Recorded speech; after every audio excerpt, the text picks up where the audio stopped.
يا أيها الذين آمنوا كتب عليكم الصيام كما كتب على الذين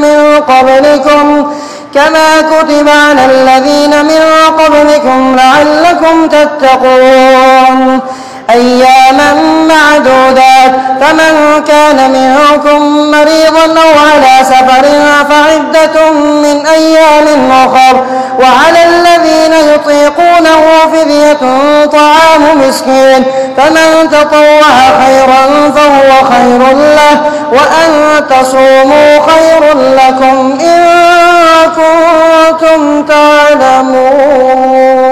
شهر رمضان الذي أنزل فيه القرآن هدى للناس وبينات من الهدى والفرقان فمن شهد منكم الشهر فليصم ومن كان مريضا أو على سفر فعدة من أيام أخر يريد الله بكم اليسر ولا يريد بكم العسر ولتكملوا العدة ولتكبروا الله على ما هداكم ولعلكم تشكرون. وإذا سألك عبادي عني فإني قريب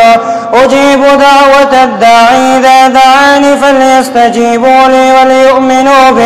وليؤمنوا بي لعلهم يرشدون.